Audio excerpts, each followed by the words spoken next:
ध्याये नित्यं महेशम् रजतगिरिनिभं चारुचन्द्रावतंसम् रत्नाकलोज्ज्वलाङ्गं परशुमृगवराभीतिहस्तं प्रसन्नम्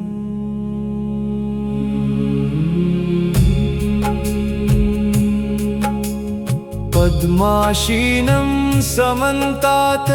स्तुरिममरगणे व्याघ्रतिं वसानम्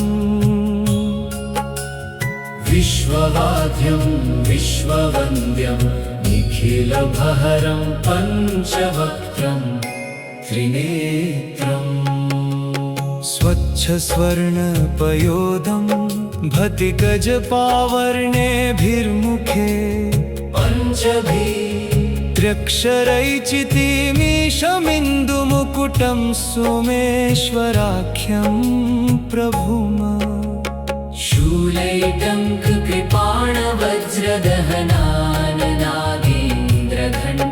शूलैटङ्ककृपाणवज्रदहनाननागेन्द्रघण्टाकुशाल पाशं भीतिहरम् उधानममिताकल्पोज्ज्वलाङ्गभेजे ध्याये नित्यं महेशं रजतगिरिनिभं चारुचन्द्रावतंसम् रत्नाकलोज्ज्वलाङ्गं परशुमृगवराभीतिहस्तं प्रसन्नम् पद्माशीनं समन्तात् स्तुरिममरगणे व्याघ्रतिं वसानम् विश्ववाद्यं विश्ववन्द्यं निखिलभहरं पञ्चवक्त्रं त्रिनेत्रम् स्वच्छस्वर्णपयोधं भतिकजपावर्णेभिर्मुखे त्र्यक्षरैचितिमीशमिन्दुमुकुटं सोमेश्वराख्यं प्रभुमा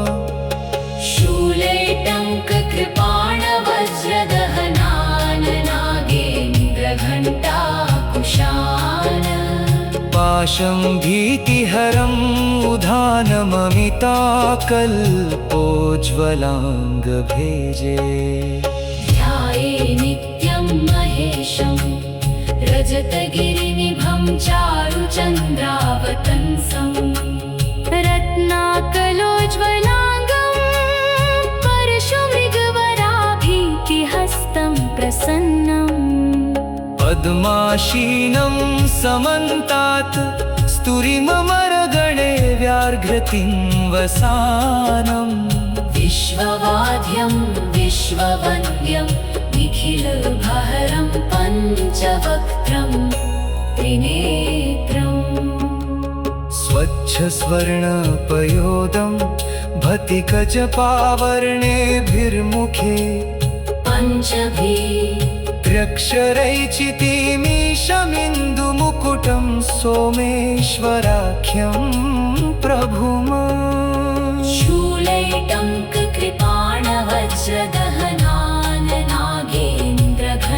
शूलैटङ्ककृपाणवज्रदहनाननागेन्द्रघण्टाकुशाल पाशं भीतिहरम् उधानममिताकल्पोज्ज्वलाङ्गभेजे ध्याये नित्यं महेशं रजतगिरिनिभं चारुचन्द्रावतंसम् रत्नाकलोज्ज्वलाङ्गं परशुमृगवराभीतिहस्तं प्रसन्नम्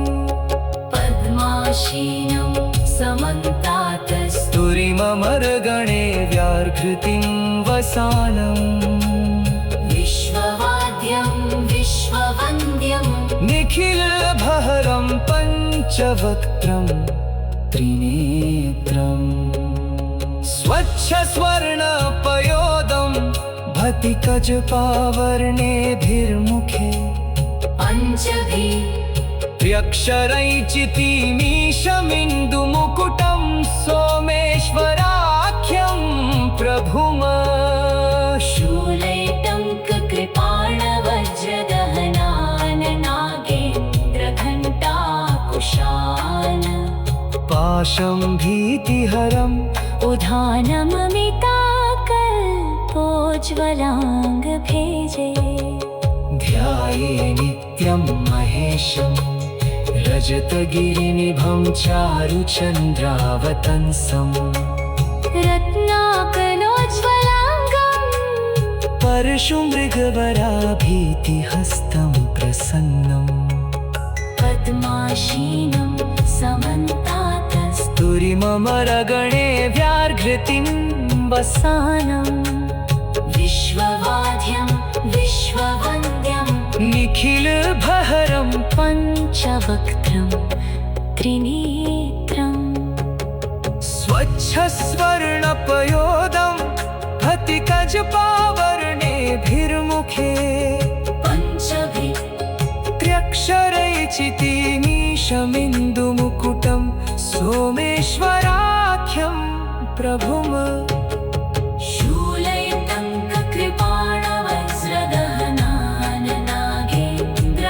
शूलैटङ्ककृपाणवज्रदहनाननागेन्द्रघण्टाकुशान पाशं भीतिहरम् उधानममिता कल्पोज्ज्वलाङ्गभेजे ध्याये नित्यं महेशम् रजतगिरिनिभं चारुचन्द्रावतंसम् रत्नाकलोज्ज्वलाङ्गम् परशुमृगवराभीतिहस्तं प्रसन्नम् पद्माशीनं समन्तातस्तु स्तुरिममरगणे व्याघ्रतिं वसानं विश्ववाद्यं विश्ववन्द्यं निखिलभहरं पञ्चवक्त्रं त्रिनेत्रं स्वच्छस्वर्णपयोदं भतिकजपावर्णेभिर्मुखे पञ्चभिः त्र्यक्षरैचितिमीशमिन्दुमुकुटं सोमेश्वराख्यं प्रभुम्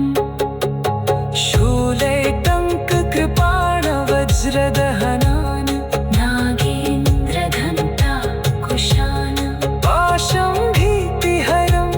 उधानममिता कल्पोज्ज्वलाङ्गभेजे ध्याये नित्यं महेशम् रजतगिरिनिभं चारुचन्द्रावतंसम् रत्नाकलोज्ज्वलाङ्गम् परशुमृगवराभीतिहस्तं प्रसन्नम्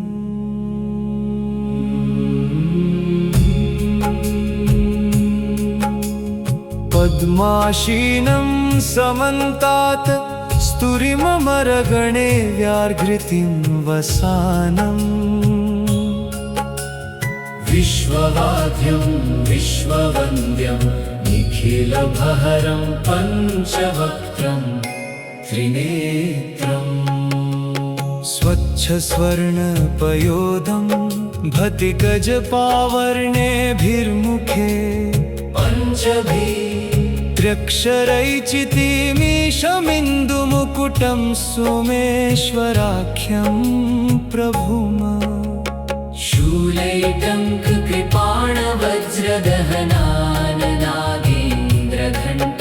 शूलैटङ्ककृपाणवज्रदहनाननागेन्द्रघण्टाकुशान पाशं भीतिहरम् उधानममिता कल्पोज्ज्वलाङ्गभेजे ध्याये नित्यं महेशं रजतगिरिनिभं चारुचन्द्रावतंसम् रत्नाकलोज्ज्वलाङ्गम् परशुमृगवराभीतिहस्तं प्रसन्नम् पद्माशीनं समन्तात् स्तुरिममरगणे व्याघ्रतिं वसानम् विश्ववाद्यं विश्ववन्द्यं निखिलभहरं पञ्चवक्त्रं त्रिनेत्रम् स्वच्छस्वर्णपयोदं भतिकजपावर्णेभिर्मुखे पञ्चभिः त्र्यक्षरैचितिमीश शमिन्दुमुकुटं सोमेश्वराख्यं प्रभुम्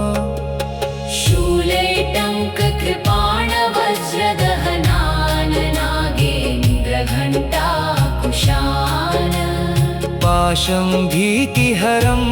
उधानममिताकल्पोज्ज्वलाङ्गभेजे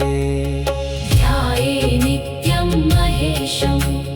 रजतगिरिनिभं चारुचन्द्रावतंसं रत्नाकलोज्ज्वलाङ्गं परशुमृगवराभीतिहस्तं प्रसन्नम् पद्माशीनं समन्तात् स्तुरिममरगणे व्याघ्रतिं वसानम् विश्ववाद्यं विश्ववन्द्यं निखिलभहरं पञ्चवक्त्रं त्रिनेत्रम् स्वच्छस्वर्णपयोदं भतिकजपावर्णेभिर्मुखे पञ्चभिः त्र्यक्षरैचितिमीशमिन्दुमुकुटं सोमेश्वराख्यं प्रभुम्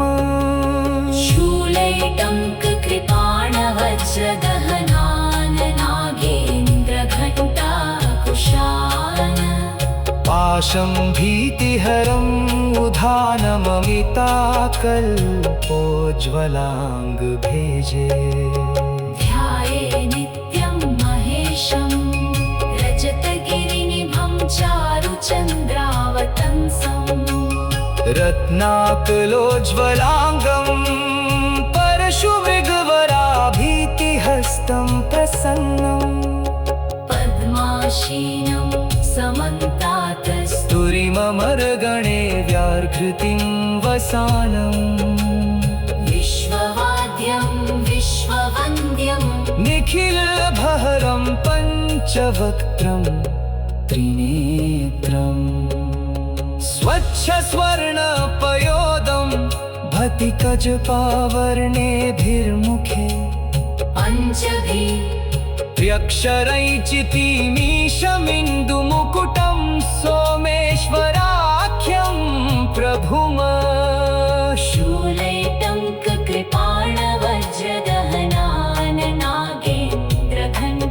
शूलैटङ्ककृपाणवज्रदहनाननागेन्द्रघण्टाकुशान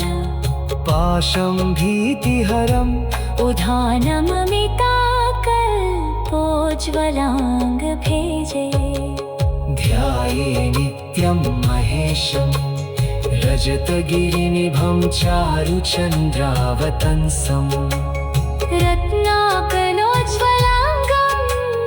परशुमृगवराभीतिहस्तं प्रसन्नम् पद्माशीनं समन्तात् स्तुरिममरगणे व्याघ्रतिं वसानम् विश्ववाद्यं विश्ववन्द्यं निखिलभहरं पञ्चवक्त्रं त्रिनेत्रम् स्वच्छस्वर्णपयोदं भतिकजपावर्णेभिर्मुखे पञ्चभिः त्र्यक्षरैचितिमीशमिन्दुमुकुटं सोमेश्वराख्यं प्रभुम्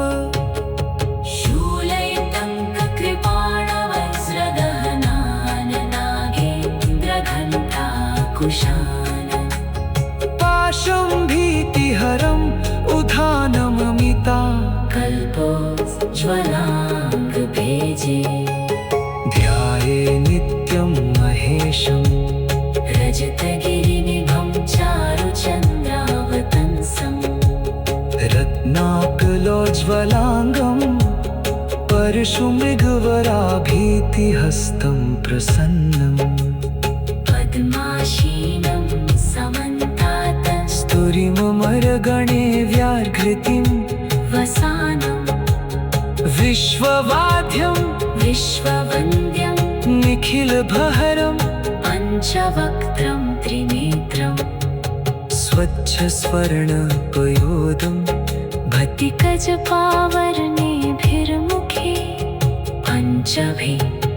त्र्यक्षरैचितिमीशमिन्दुमुकुटं सोमेश्वराख्यं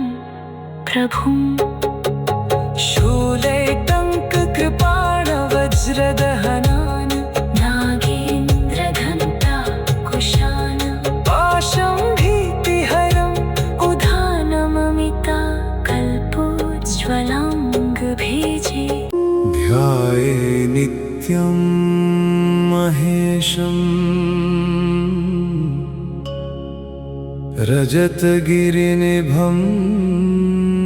चारुचन्द्रावतंसम् रत्नाकलोज्ज्वलाङ्गं परशुमृगवराभीतिहस्तं प्रसन्नम्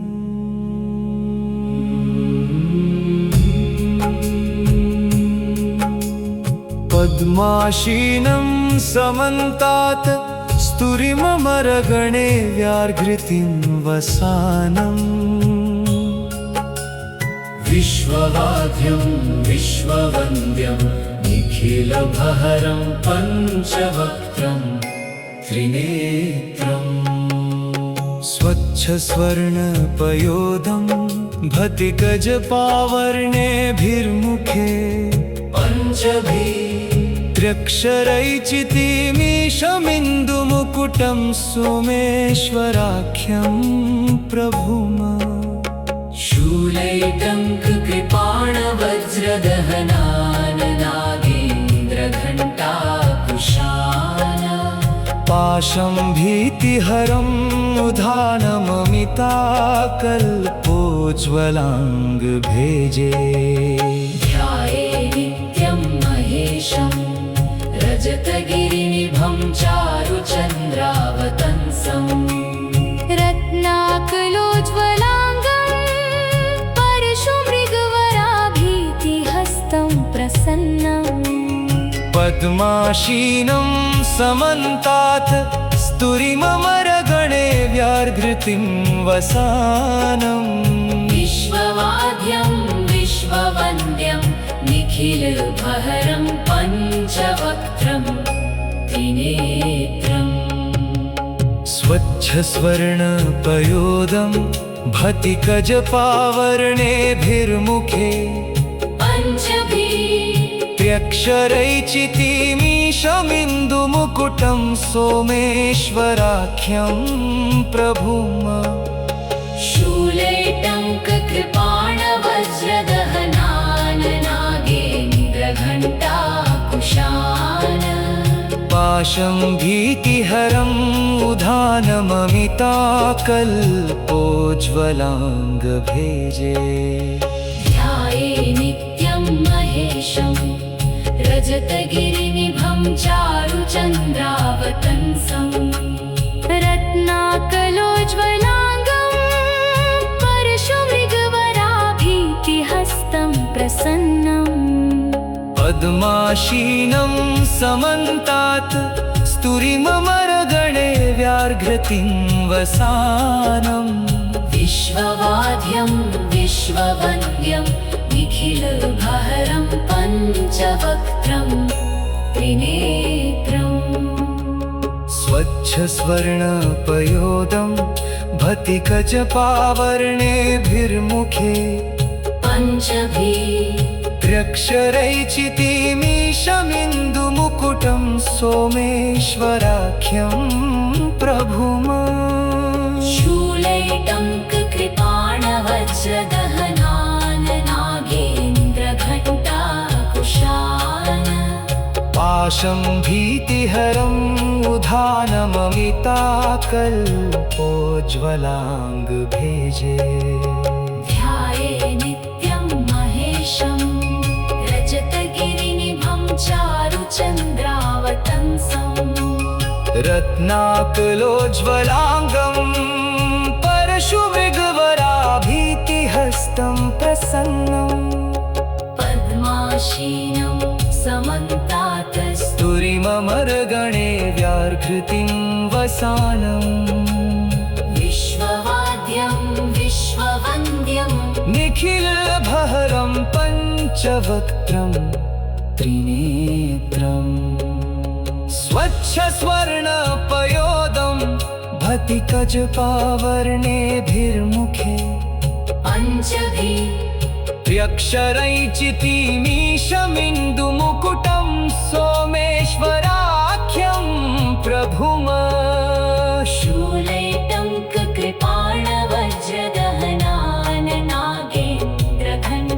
शूलैटङ्ककृपाणवज्रदहनाननागेन्द्रघण्टाकुशान् पाशं भीतिहरम् उधानममिताकल्पोज्ज्वलाङ्गभेजे ध्याये नित्यं महेशं रजतगिरिनिभं चारुचन्द्रावतंसम् रत्नाकलोज्ज्वलाङ्गम् परशुमृगवराभीतिहस्तं प्रसन्नम् पद्माशीनं समन्तातस्तु तुरिममरगणे व्याघ्रतिं वसानम् विश्ववाद्यं विश्ववन्द्यं निखिलभहरं पञ्चवक्त्रं त्रिनेत्रम् स्वच्छस्वर्णपयोदं हतिकजपावर्णेभिर्मुखे पञ्चभिः त्र्यक्षरैचितिमीशमिन्दुमुकुटं सोमेश्वराख्यं प्रभुम्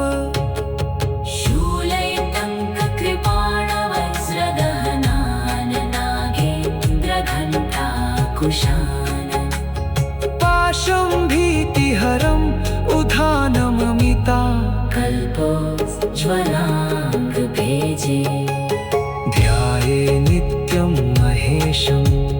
रजतगिरिनिभं चारुचन्द्रावतंसम् रत्नाकलोज्ज्वलाङ्गं परशुमृगवराभीतिहस्तं प्रसन्नम् पद्माशीनं समन्तातस्तु स्तुरिममरगणे व्याघ्रतिं वसानं विश्ववाद्यं विश्ववन्द्यं निखिलभहरं पञ्चवक्त्रं त्रिनेत्रं स्वच्छस्वर्णपयोदं तिकजपावर्णेभिर्मुखे पञ्चभिः त्र्यक्षरैचितिमीशमिन्दुमुकुटं सोमेश्वराख्यं प्रभुम्